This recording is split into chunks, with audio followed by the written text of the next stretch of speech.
Saudara-saudara hadirin yang berbahagia, salah satu nikmat yang diberikan Allah kepada kita di dalam kehidupan ini ialah bahwa Allah Subhanahu wa ta'ala telah menciptakan segala sesuatu serba berpasang-pasangan.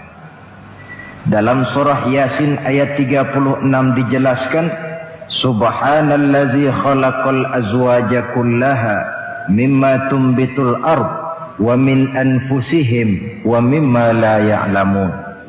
Maha suci Allah yang telah menciptakan segala sesuatu itu serba berpasang-pasangan, dari apa yang tumbuh di permukaan bumi, apa yang ada di dalam diri mereka sendiri, dan apa-apa yang mereka tidak mengetahuinya. Demikianlah kita lihat siang berhadapan dengan malam, benar berhadapan dengan salah, dan laki-laki berhadapan dengan perempuan. Setelah Allah menciptakan segala sesuatu itu serba berpasang-pasangan, maka Allah menetapkan aturan permainan yang mengatur seluruh kehidupan makhluk yang serba berpasang-pasangan itu. Kita tentu maklum, apapun saja yang kita lakukan dan kita perbuat tanpa ada aturan akan berakhir dengan kekacauan. Cobalah kita bikin satu sekolah, buka satu sekolah, tidak usah pakai aturan, tentu kacau. Bikin organisasi tanpa memakai aturan, tentu kacau. Demikian daripada kehidupan ini, kalau tanpa ada aturan, tentu kekacauan yang akan timbul. Allah pencipta manusia. Allah tahu benar kemampuan maksimal manusia. Oleh sebab itu, aturan permainan yang diturunkan Allah tentu sesuai benar untuk manusia. Satu contoh kecil, pabrik mobil di Jerman bikin mobil namanya Mercy. Seiring dengan itu, dia keluarkan buku petunjuknya. Mobil ini namanya Mercy, kecepatan maksimal sekian ratus kilometer per jam, daya angkut maksimal sekian ratus kilogram. Kalau rusak memperbaikinya begini, onderdilnya pun ini. Karena pabriknya yang membuat mobil, lalu pabriknya pula yang mengeluarkan buku petunjuk, sudah tentu buku petunjuk itu sesuai benar dengan mobilnya. Dan tidak bisa kita punya mobil Mercy rusak, lalu kita perbaiki dengan menggunakan buku petunjuk yang dikeluarkan oleh pabrik mobil Toyota misalnya. Jelas mobil bukan tambah baik, malah makin hancur tidak karu-karuan.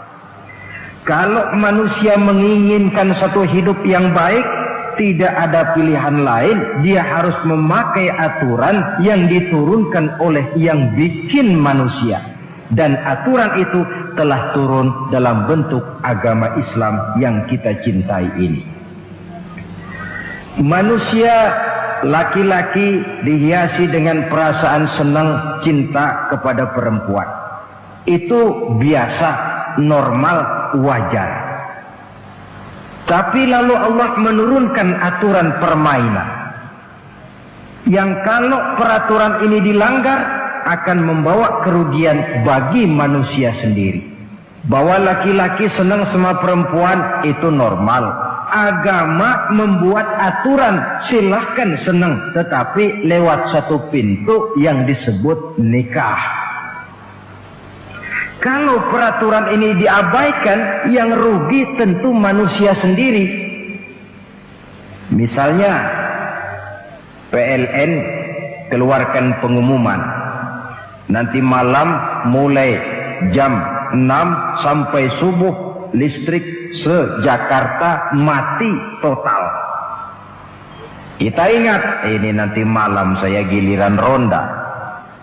Pagi-pagi sudah kita siap beli batu baterai, masukkan ke dalam baterai.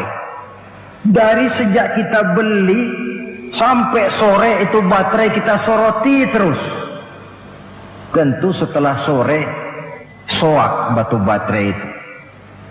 Datang malam berangkat kita ronda, Kalau disoroti lagi kan baterainya sudah nggak terang lagi. Sudah sewak. Sebab apa? Belum waktunya sudah disoroti terus. Sekarang kalau ada orang belum masuk pintu pernikahan, nafsu seksualnya diobral terus. Itu kan sama juga belum datang malam, baterainya sudah disoroti terus. Nanti masuk pernikahan, soak. Berhadapan dengan istrinya, barangkali sudah nggak bisa apa-apa, cuma nyengir saja. Yang rugi manusia sendiri. Itulah sebabnya Allah lalu mengatur bahwa laki senang sama perempuan lewat satu pintu yang disebut dengan nikah. Maka pada pertemuan kali ini kita akan bicara tentang nikah dalam Islam. Saya bagi kepada 3 masalah pokok saja. Pertama, pengertian dan kedudukan nikah menurut Islam. Yang kedua, motivasi pernikahan. Karena apa orang itu seharusnya melakukan nikah. Dan yang ketiga, membina rumah tangga bahagia menurut contoh Rasulullah Sallallahu Alaihi Wasallam. Hadirin yang saya hormati, kita mulai dengan yang pertama, pengertian nikah. Dalam kehidupan sehari-hari ada 2 kata yang sering kita gunakan, kawin dan nikah. Kalimat kawin kelihatannya dipergunakan oleh semua makhluk hidup. Lain dengan nikah, ini hanya digunakan khusus untuk manusia muslim. Makanya kita sering dengar orang bilang, kucing kawin, ayam kawin, kambing kawin. Dan belum pernah kita dengar ada ayam nikah atau kucing nikah. Sebab apa? Nikah ini cuma dipakai oleh makhluk bernama manusia yang muslim. Apa pengertian nikah? Seorang tokoh, Abi Yahya Zakaria Al-Ansari, di dalam kitab Fathul Wahhabnya menjelaskan, an-nikahu aqdun yatadammanu ibahatal wat'i bilafzi inkahin au nahwihi. Nikah adalah akad, yaitu ijab dan qabul, yang akad ini menjamin dibolehkannya pergaulan bebas antara laki-laki dan perempuan. Jadi kalau sementara anak muda kita beranggapan bagaimana Islam ini kolot, masa laki-laki tidak boleh bergaul dengan perempuan, itu anggapan salah. Islam bukan saja tidak melarang, malah menganjurkan laki-laki bergaul dengan perempuan sebebas-bebasnya, sepanjang pergaulan itu bisa dipertanggungjawabkan, baik menurut hukum negara, lebih-lebih menurut hukum agama. Coba orang kalau sudah akad, sudah ijab qabul, ada saksi, ada wali, selesai itu dia masuk ke dalam kamar berdua, bergaul di situ sebebas-bebasnya, itu saya kira 100% halal. Tidak perlu lagi orang curiga, tidak perlu lagi sembunyi-sembunyi. Kenapa? Ini bentuk pergaulan yang bisa dipertanggungjawabkan. Kalau tidak, dengan dalih new morality, kebudayaan modern, lalu melakukan yang disebut free love, free sex, samen liven, hidup bersama tanpa nikah alias kumpul kebo. Dan saya kira itu kebo cuma mewakili saja. Artinya begitulah kalau binatang itu kumpul. Sebab kumpul kucing pun saya kira begitu, kumpul ayam pun begitu. Kebo cuma mewakili binatang dalam kalimat itu. Tengoklah berapa banyak sudah bayi-bayi yang lahir ke dunia ini tanpa tahu kemana dia harus memanggil bapak. Berapa banyak gadis-gadis bergelimpangan jadi korban dari orang-orang yang tidak bertanggung jawab. Itu semua merupakan ironi Maka menjauhkan manusia dari aturan agama pada hakikatnya sama dengan usaha membinatangkan manusia. Bahkan kalau manusia sudah jauh dari aturan agama, sanggup berbuat lebih buas daripada binatang. Kita tahu yang namanya bajing itu makanannya cuma kelapa. Tapi bajingan itu bukan cuma kelapa, kabel telepon doyan kok bajingan itu. Jauh lebih buas daripada yang namanya binatang. Maka agama ini mengatur agar manusia sebagai makhluk yang mulia hidup secara mulia. Jangan manusia kita ini, binatang saja. Kalau saudara ada yang punya kucing di rumah, saudara taruh di depannya, saudara sendiri yang langsung kasih ikan di piring, kasih kucing. Aduh, dia akan makan dengan tenang, nikmat, lahap, tidak nengok kiri, tengok kanan. Kenapa? Dia yakin betul yang dia makan itu sudah resmi, sah. Sebab apa? Tuan rumah yang kasih. Tapi kalau si kucing ngambil sendiri di dapur, mencuri dia, setelah dapat dia bawa lari, makan pun tidak tenang. Kenapa? Mesti nengok kiri, nengok kanan. Rupanya instingnya pun bekerja. Ini bukan hak saya mencuri.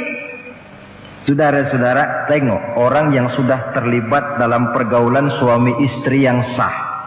Itu kan nggak perlu tengok kanan, tengok kiri, nggak perlu takut-takut. Kenapa? Sudah sah. Tapi kalau yang bukan istrinya, wah itu sudah seperti kucing nyolong ikan, tengok kiri, tengok kanan, tidak pernah mengalami ketenangan. Itu selintas pengertian nikah. Lalu bagaimana kedudukan nikah menurut Islam? Ternyata nikah dalam pandangan Islam tidak cuma sekedar untuk memenuhi kebutuhan biologis manusia. Tidak cuma sekedar untuk memperkembangbiakkan keturunan, tidak cuma sekedar untuk mendapat ketenangan hidup. Lebih tinggi daripada sekedar itu, nikah dalam pandangan Islam ibadah. Jadi kalau kita ditanya, Pak, ibadah apa yang paling enak dalam Islam? Jawabannya jelas, nikah. Begitu enaknya ibadah yang namanya nikah ini, sampai yang sudah pernah pun pengen ulangan. Namanya ibadah. Tetapi tentu ada konsekuensi. Oleh karena nikah ibadah, dan semua ibadah dalam Islam tidak boleh dikerjakan setengah hati atau main-main. Sholat ibadah, tidak boleh main-main atau setengah hati atau coba-coba. Puasa ibadah, tidak boleh main-main, setengah hati atau coba-coba. Dan oleh karena nikah pun ibadah, punya nilai sakral, juga tidak boleh main-main, setengah hati atau coba-coba. Dus nikah eksperimen tidak dikenal dalam Islam. Mas, saya dengar sampean sudah nikah ya? Iya mas, saya cuma nyoba saja kok ini kok. Kalau enak terus, enggak ya bubar. Ini tidak ada nikah eksperimen, sebab dia punya nilai sakral yang bermotifkan ibadah. Itu pengertian dan kedudukan nikah. Lalu apa motivasi suatu pernikahan? Karena apa seharusnya orang nikah itu? Apa landasannya? Saudara, hadis yang diriwayatkan oleh Imam Bukhari, Muslim, Abu Dawud dan Ibnu Majah dari Abi Hurairah menjelaskan, Nabi bersabda, "Tunkahul mar'atu li arba'in." Nikahilah perempuan karena 4 perkara. Kalau dia perempuan, tentu nikahilah laki-laki karena 4 perkara. Memilih jodoh, nah inilah lengkapnya konsepsi Islam. Memilih jodoh saja Islam itu memberikan petunjuk kok. Karena apa orang memilih jodoh itu? Kata Rasul yang karena 4 faktor. Pertama, lima liha, karena dia orang kaya, cari yang kaya. Yang kedua, lihasabiha, karena dia keturunan orang baik-baik, cari keturunan orang baik-baik. Yang ketiga, lijamaliha, karena dia cantik, cari yang cantik. Dan yang keempat, lidiniha, karena dia orang taat beragama, cari orang yang taat beragama. Kalau berkumpul keempat-empatnya, rasanya surga dunia sudah. Coba lihat, suami mana sih yang tidak bangga punya istri cantik, kaya, keturunan orang baik-baik, lalu taat beragama? Atau istri mana sih yang tidak bangga punya suami ganteng, kaya, keturunan orang baik-baik, dan taat pula beragama? Tapi kan terus terang, yang kumpul keempat-empatnya kan boleh dibilang jenis makhluk langka ini. Sulit. Kadang-kadang cantik, kaya, akhlaknya kayak setan. Ada saja kurangnya. Oleh karena ada saja kurangnya, lalu Nabi memberikan stressing, penekanan. Fazfar bizatiddin taribat iyadat. Pilih orang yang taat melaksanakan agama, niscaya hidupmu akan berkah. Jadi motivasi suatu pernikahan hendaknya agama. Apa rahasianya? Mari kita lihat. Kalau orang memilih pasangan karena rupa yang cantik semata-mata, silakan, tapi jangan jadi motivasi utama. Kalau rupa yang cantik jadi alasan utama, saya yakin rumah tangga tidak akan tahan lama. Sebab apa? Pertama, yang namanya cantik itu relatif. Artinya bergantung siapa yang memandang. Yang menurut saudara cantik, menurut saya belum tentu cantik. Yang kata saya cantik, menurut saudara barangkali itu yang jelek. Relatif. Saya kalau ditanya orang, Ustadz, siapa perempuan paling cantik di dunia ini? Tentu saja saya jawab istri saya. Apa saudara lalu protes? Salah Ustadz, yang cantik istri saya, bukan istri Ustadz. Saya bilang, masa bodoh saya nggak ngurusi istri sampean. Cantik itu relatif. Sehingga di kalangan para ahli cinta ahli cinta sampai sekarang masih jadi perdebatan. Sebenarnya cantik yang bikin orang jatuh cinta, apa cinta yang membuat orang jadi kelihatan cantik? Dua-duanya bisa terjadi. Mungkin karena cantik orang jatuh cinta, dan bisa juga karena sudah kadung cinta orang kelihatannya jadi cantik. Tapi yang jelas cantik relatif. Yang relatif tidak bisa dijadikan sandaran utama. Yang kedua, yang namanya cantik itu temporer. Artinya berubah oleh pergeseran masa dan pertukaran waktu. Sekarang dia cantik, of course. Sedang sweet 17-an, sedang honeymoon, sedang bulan madu, sedang pengantin baru, tentu saja cantik. Punya dia anak satu, kecantikan mulai menurun. Punya dia anak dua, kulit mulai keriput. Punya dia anak tiga, apalagi tak pandai bersolek, sudahlah onderdir mulai pada copot. Kalau rumah tangga didasarkan kepada rupa yang cantik saja, selesailah rumah tangga sampai di situ. Yang ketiga, di atas langit rupanya masih ada langit lagi. Di atas yang kita anggap cantik, rupanya masih ada yang lebih cantik. Kalau cantik yang kita kejar, kita akan jadi petualang yang pindah dari perempuan satu ke perempuan yang lain. Cinta bajak laut namanya. Di mana kapal berlabuh, di sana cinta mendarat. Saudara hadirin yang saya hormati, padahal sate dengan singkong itu kan bedanya cuma di tenggorokan. Kalau sudah masuk ke dalam perut, kenyangnya barangkali sama. Malah barangkali besok pagi kalau keluar lebih tidak enak baunya sate itu daripada singkong. Makanya orang kalau sudah nikah oleh Nabi dipesan, apabila kamu di jalan melihat perempuan yang membuat kamu kagum, cepat-cepatlah pulang ke rumah. Sebab apa? Sebab yang perempuan cantik di jalan kau lihat itu punya, istrimu juga di rumah punya. Gak percaya cobalah pulang, akurin, sama itu. Silahkan cari yang cantik, tapi jangan dijadikan motivasi utama. Yang kedua, kalau perkawinan, pernikahan cuma karena harta, silahkan cari yang kaya. Tapi kan harta itu, kata Imamul Ghazali, al-mal zillun zail. Harta bagaikan bayangan. Sore di sebelah barat, tengah hari di tengah, sore pindah ke sebelah timur. Hari ini dia kaya, besok dia bangkrut. Roda itu berputar.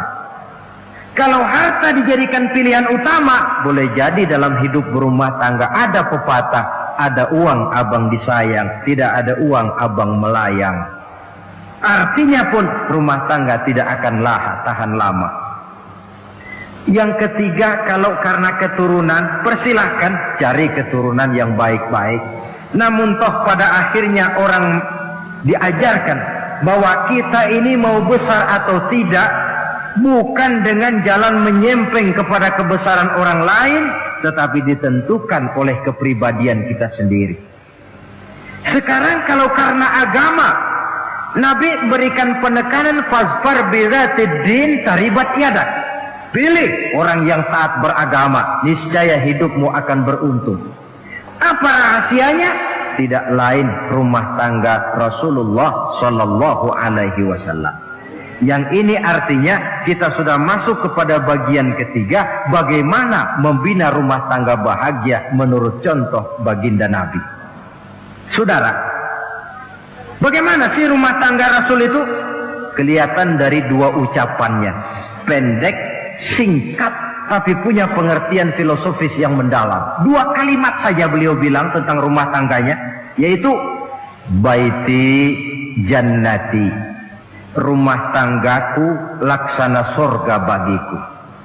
Bayangkan, kalau seorang suami sudah mampu berkata macam begitu, bahagia hidupnya. Ini barangkali tantangan buat kita semua. Mampukah kita di rumah tangga berkata semacam perkataan beliau tadi? Baiti jannati, rumah tanggaku laksana surga bagi. Padahal dari sejarah kita baca, Rasul itu rumahnya kecil. Tidurnya di atas pelepah daun korma, sampai berbekas di pipinya. Sarapan paginya seteguk zam-zam, sepotong roti, kadang-kadang 3 butir korma.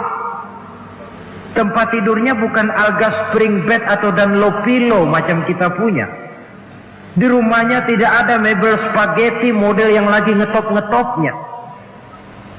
Entar di tengah rumah macam itu, beliau sanggup berkata, baiti jannati. Kenapa kita yang hidup di zaman di mana fasilitas mestinya lebih menunjang, kok malah banyak yang berkata sebaliknya? Baiti nari, rumah tanggaku laksana neraka bagiku. Padahal dilihat dari segi materi, rumahnya bertingkat, mobilnya serba berkilat, uangnya banyak berlipat-lipat, istri pun cantik memikat. Kadangkala boleh jadi jumlahnya 4. Tapi tiap hari kiamat. Kenapa ini? Marilah kita lihat. Ternyata rumah tangga Rasul itu motivasinya tidak lain agama. Agama menuntun suami dan istri masing-masing untuk tahu kewajiban dan tahu haknya. Kalau kewajiban sudah dilaksanakan, lalu hak diberikan, akan timbul pengertian, understanding. Kalau sudah ada saling pengertian, akan timbul ketenangan, feeling of security. Dan ketenangan tangga utama untuk mencapai yang disebut bahagia. Itu sebabnya hakikatnya membicarakan rumah tangga yang berdasarkan agama tidak lain adalah bagaimana seharusnya seorang suami melaksanakan kewajibannya dan seorang istri melaksanakan tugasnya. Artinya kewajiban suami itu apa? Kewajiban istri itu apa? Kewajiban istri hak suami, kewajiban suami hak untuk istrinya menurut tuntunan dan tuntutan agama. Saudara hadirin, menurut hadis riwayat Abu Dawud dari Muawiyah bin Haidah, satu hari Rasul ditanya, "Ya Rasul, apa sih hak istri-istri kami ini? Artinya kewajiban kami sebagai suami ini apa?" Rasul menjawab, pertama, antat'amaha iza ta'imta. Kau beri istrimu makan sebagaimana engkau makan. Saudara hadirin, tetapi seorang istri pun kalau sudah diberikan nafkah oleh suaminya untuk mengatur makanan, dia harus pandai mengaturnya dengan sebaik-baiknya.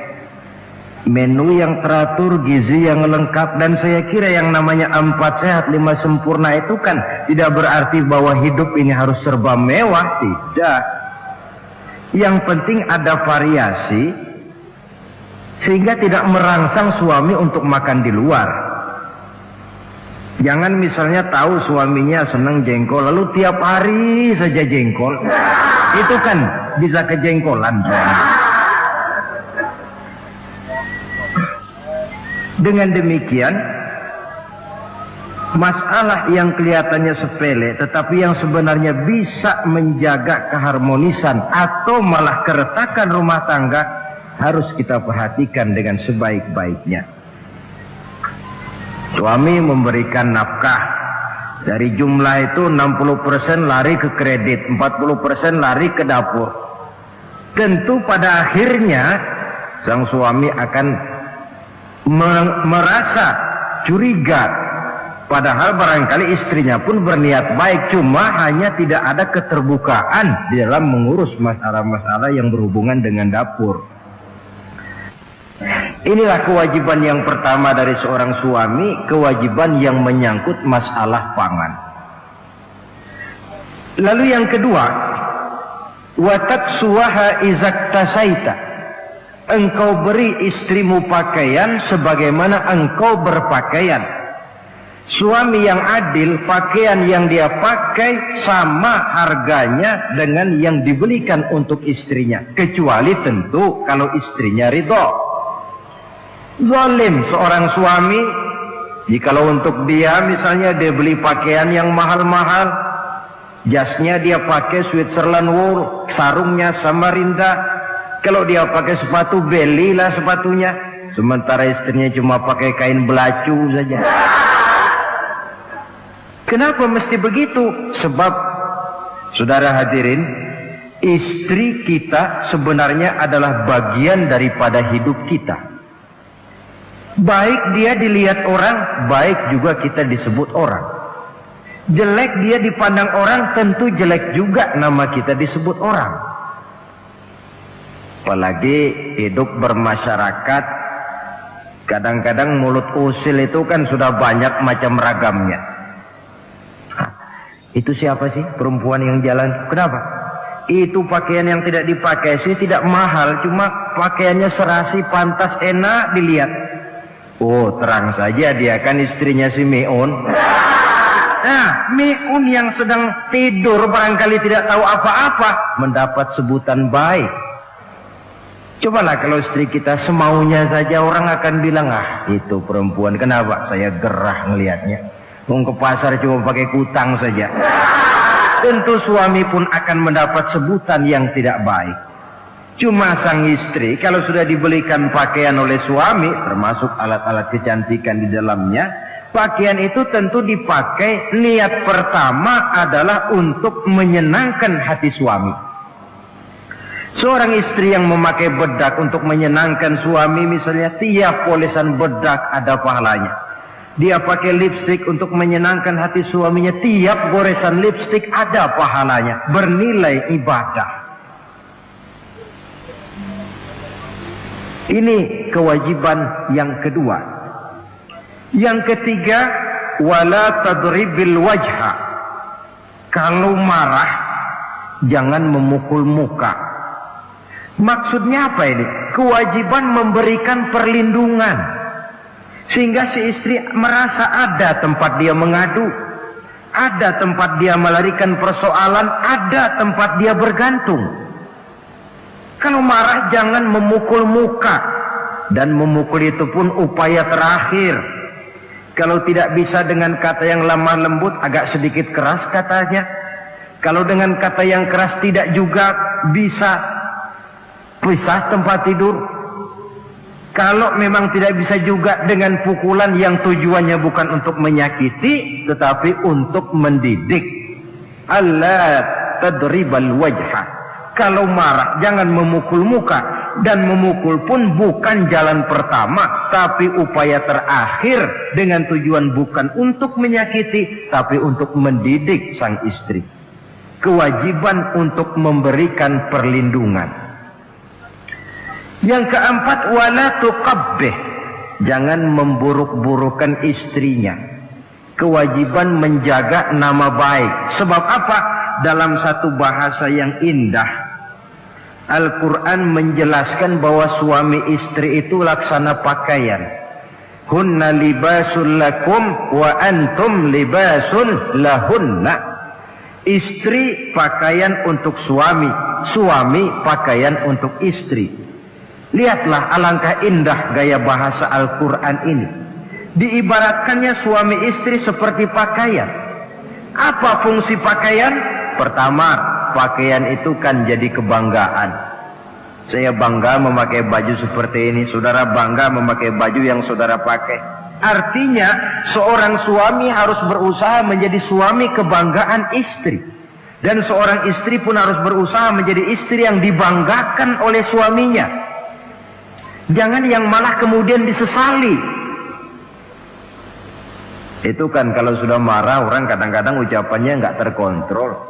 Istri marah sama suami, bang, nyesel gue punya laki kemarin. Sudah hilang lagi kebanggaan. Kalau kebanggaan hilang, wibawa pun hilang.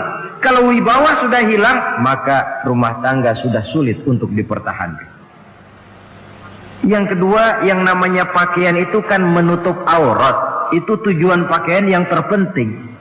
Artinya di sini, kalau seorang istri mempunyai kekurangan, suamilah yang menutupi. Kalau seorang suami mempunyai kekurangan, istri juga harus berusaha menutupi. Jangan kekurangan suami diceritakan di pasar umum, atau kekurangan istri dibuka di mana-mana. Itu namanya suami istri tidak berfungsi sebagai pakaian, malah justru saling membuka aurat masing-masing. Inilah kadang-kadang penyakit ini. Kadang-kadang yang namanya perempuan dari rumah itu berangkat ngaji katanya. Sampai di pengajian apa? Suaminya diakur-akurin. Bayu bagaimana suami? Wah, suami saya payah. Dipayahkannya suaminya di mana-mana. Atau aib dan kekurangan istri diceritakan di mana-mana. Orang bertanya, gimana mas istrinya? Oh, nggak maju. Loh, kenapa istrimu kan cantik? Iya, soal cantik sih iya, tapi tidurnya kok ngiler ini. Nah, ini kan nggak perlu yang macam begini ini. Tidak bisa menjaga apa yang disebut security informasi. Fungsi pakaian sebagai suami istri tidak berjalan di dalamnya. Saling menjaga kehormatan diri. Ini yang keempat. Yang kelima, wala tahjur illa fil bait. Jangan berpisah dari istri kecuali di rumah. Maksudnya begini, kalau satu hari seorang istri suami marah kepada istrinya, tidak usah istri itu disuruh pulang ke rumah orang tuanya, ke rumah mertua lalu diusir. Tidak, cukup pisah tempat tidur saja. Ini mana maknanya wala tahjur illa fil baiti. Rumahnya, dek malam ini saya sedang tidak enak pikiran, kau tidur di kamar belakang lah, saya kamar depan. Cukup pisah tempat tidur saja, tidak perlu istri dipulangkan ke rumah orang tuanya. Nanti umpamanya tengah malam turun hujan, udara dingin, pikiran berubah, berasa perlu, kan tinggal manggil. Tidak jauh secara psikologis ajaran semacam ini bisa kita terima. Saudara hadirin yang saya hormati, ini pada prinsipnya kewajiban seorang suami. Kewajiban yang menyangkut masalah pangan, sandang, perlindungan, memelihara kehormatan dan menjaga ketenangan di rumah tangga dengan menyelesaikan persoalan rumah tangga itu secara intern. Jangan belum apa-apa sudah mertua diundang, orang tua dibon. Persoalan belum tentu selesai tapi masalah sudah meluas. Cobalah kita selesaikan intern dulu. Kalau kemudian ternyata dianggap perlu mengundang orang tua, mertua, keluarga, baru kita upayakan ke arah itu. Ini kewajiban suami dan ini merupakan hak istri. Lalu bagaimana kewajiban istri sekarang ini? Istri kewajibannya merupakan hak untuk suami. Saudara, dari hadis yang diriwayatkan Imam Ibnu Majah dari Ali bin Yazid dari Abi Umamah, Nabi bersabda, "Mastafadal mu'minu ba'da taqwallahi azza wa jalla khairan lahu min zaujatin salihah." Bagi seorang mukmin, sesudah dia mempunyai sifat takwa kepada Allah, tidak ada yang lebih membawa manfaat selain daripada istri yang salihah. Istri salihah itu yang bagaimana? Yang hidup mampu melaksanakan kewajibannya. Apa kewajibannya? Kata Nabi, pertama, in amaroha ata'athu. Kalau diperintah, dia taat. Kewajiban istri yang pertama, taat kepada suaminya.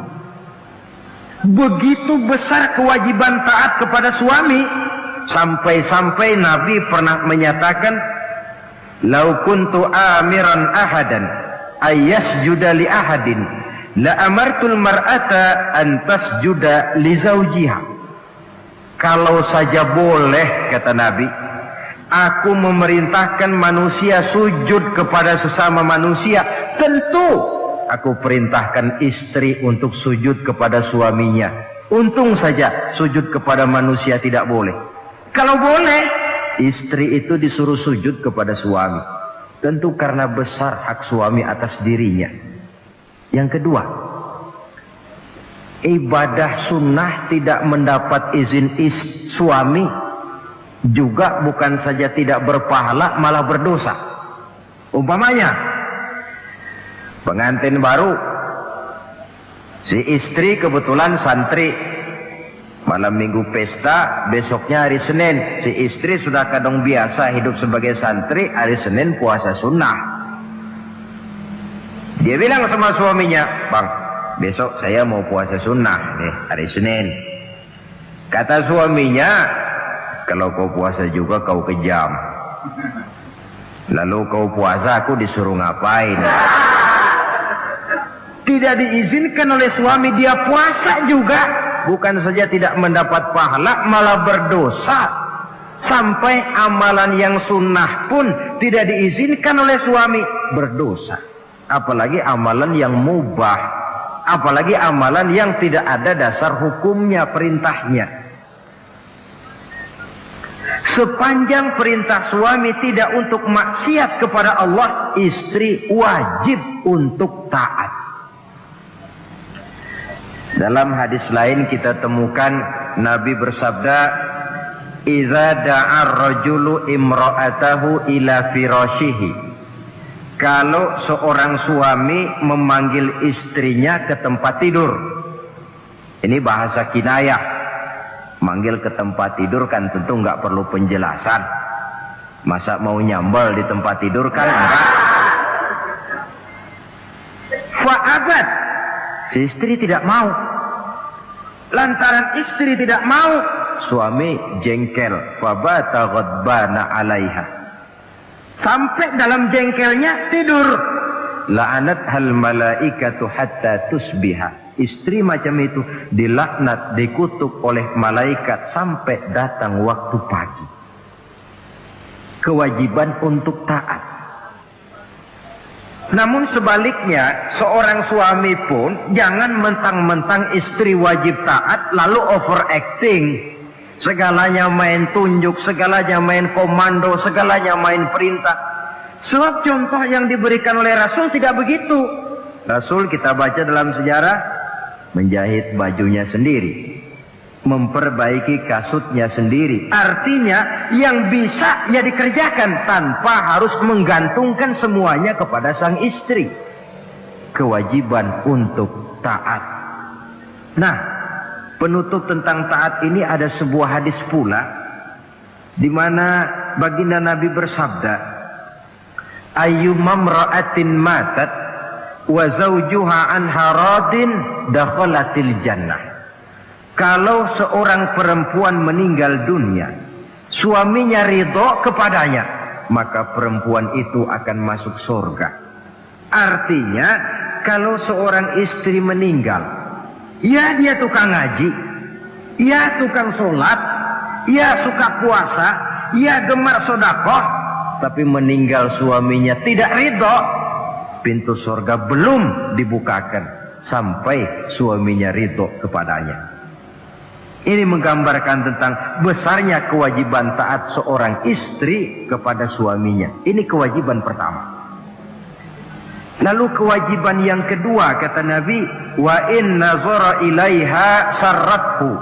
Kalau dipandang oleh suaminya, dia pandai menggembirakan, menyenangkan hati suaminya. Menjadi istri yang pandai menyenangkan hati suami. Siapa contohnya? Kita lihat misalnya istri Nabi, diantaranya Sayyidatuna Khadijah radhiyallahu anha. Ketika Nabi pertama kali menerima wahyu berhadapan dengan malaikat Jibril, beliau kembali ke rumah dengan tubuh gemetar. Setibanya di rumah beliau berkata, "Zammiluni ya Khadijah." Khadijah, selimuti saya. Kenapa bang? Barusan datang malaikat Jibril, dia katakan begini-begini, saya khawatir Khadijah. Khadijah tahu suaminya sedang gelisah. Sebagai istri yang bijak beliau tampil, apa katanya? Kalla ma yukhzikallahu abada. Tidak apa-apa bang, jangan khawatir, Allah tidak akan menyusahkan abang buat selamanya. Ini istri yang pandai menyenangkan hati suami. Suami pulang dagang dari pasar, rugi. Istri tampil. Itulah bang, romantikanya dagang. Masa selamanya saja, untung sekali-sekali lah rugi. Si suami kan tidak terlalu pusing kepalanya.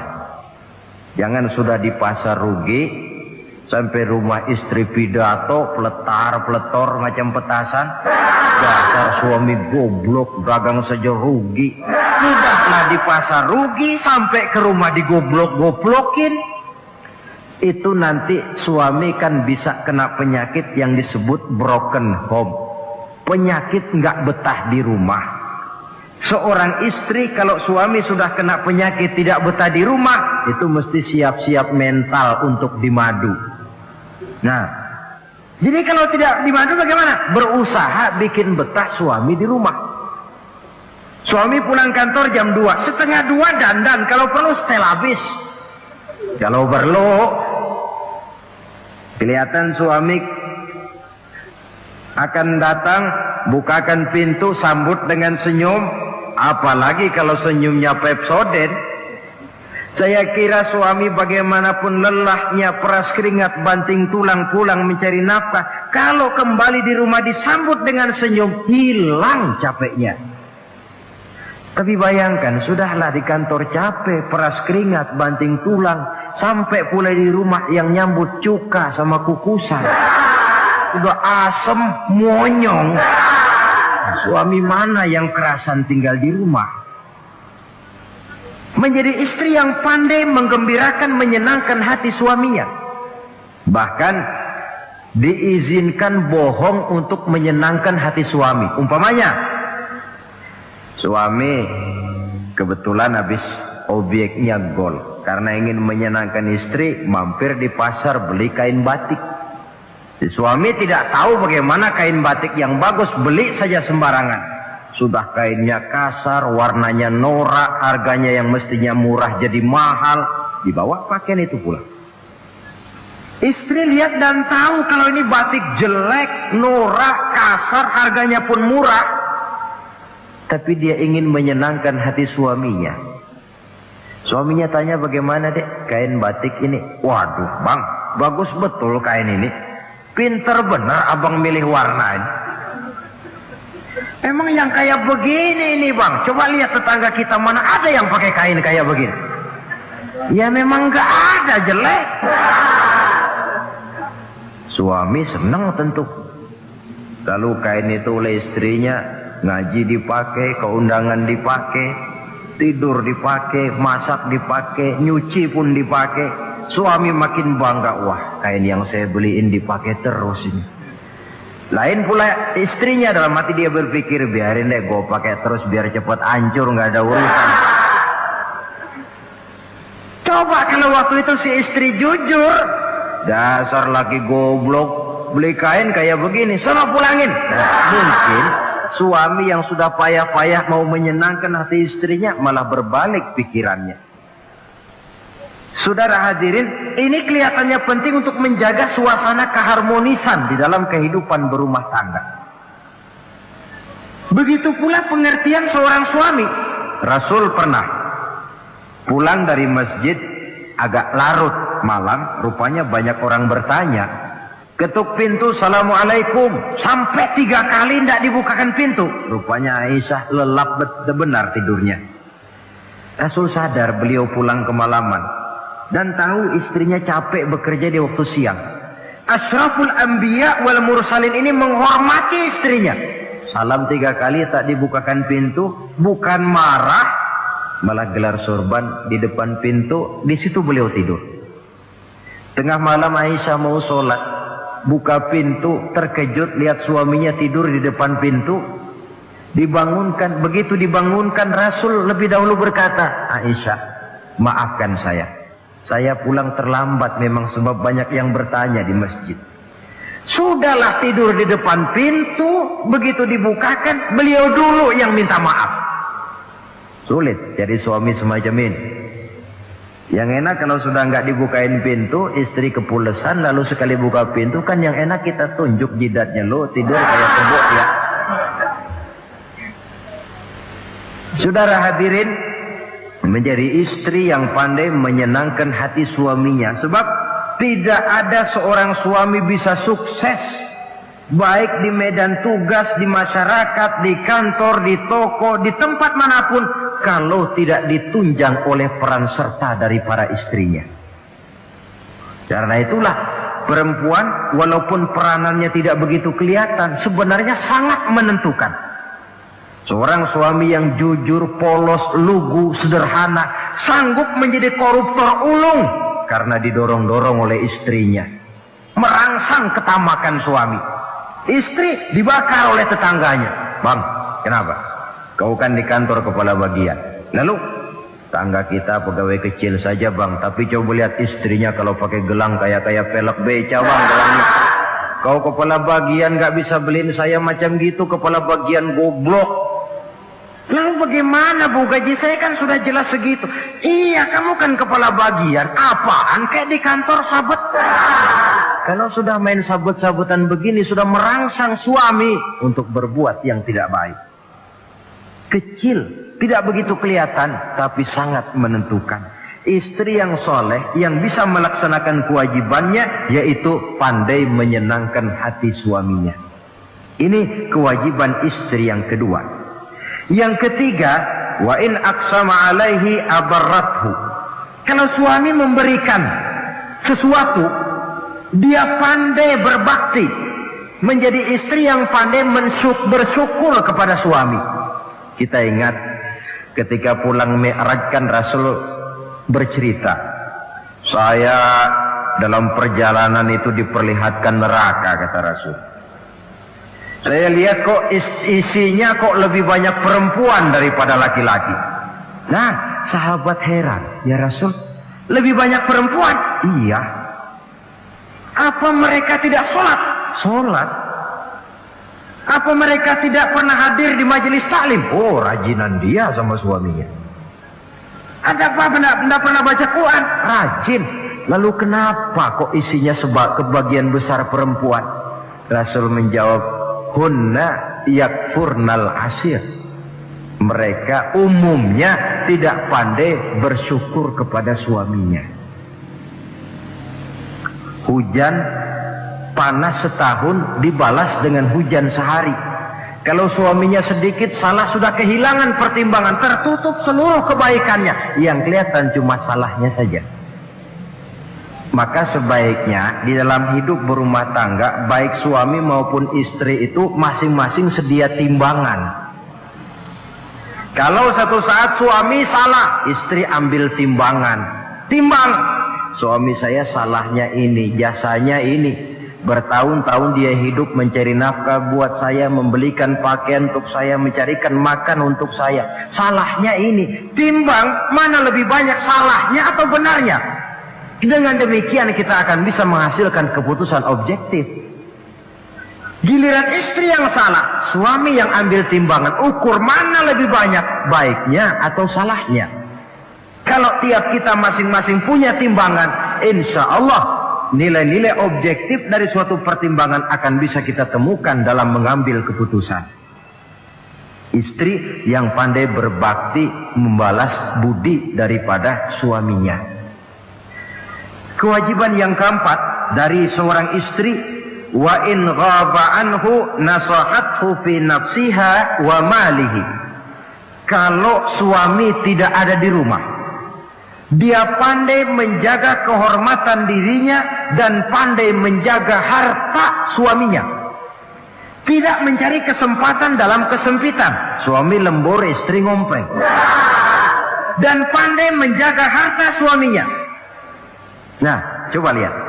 Kalau seorang suami ada uang di kantongnya 100 rupiah. Ada tukang minta pengemis, istri ambilkan saja tanpa izin suaminya uang di kantong suami 100. Dia sedekahkan. Niatnya tentu baik. Si istri dapat dosa, si suami dapat pahala.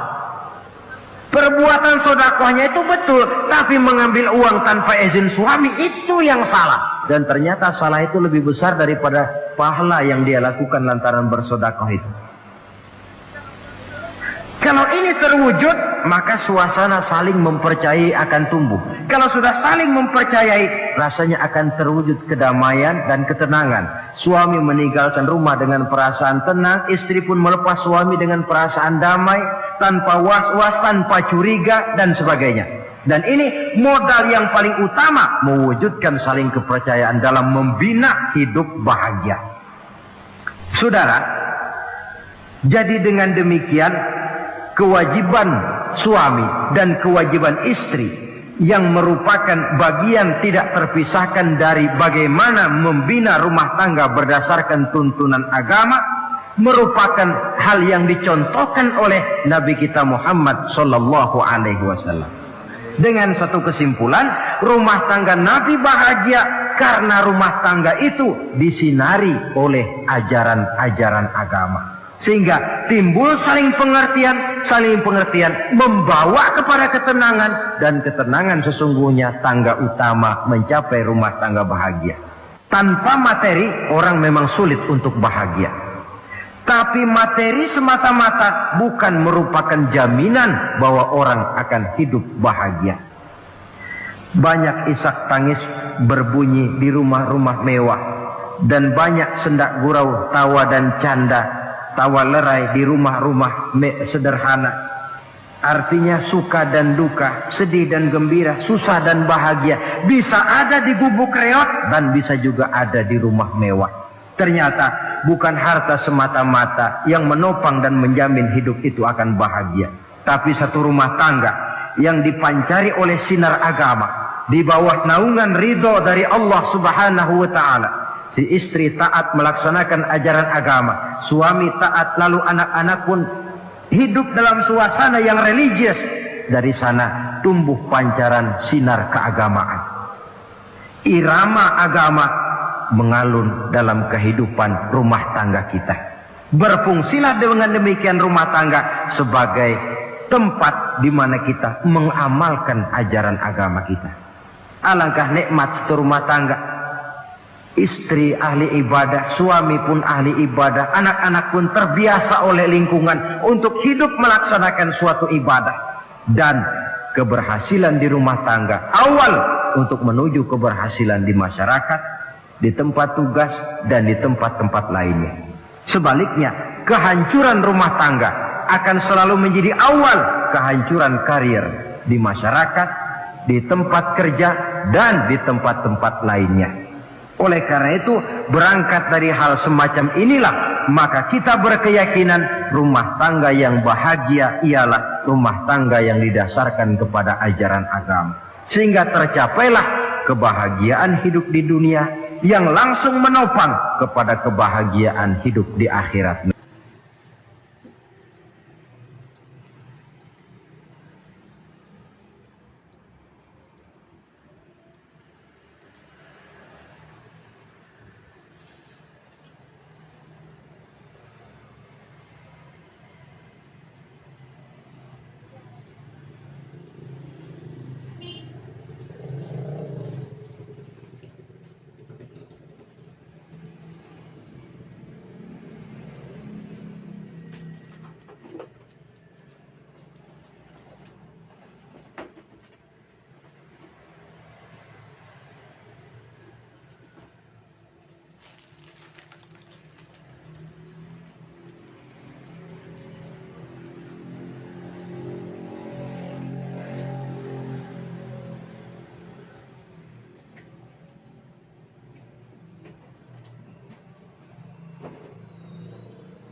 wabarakatuh.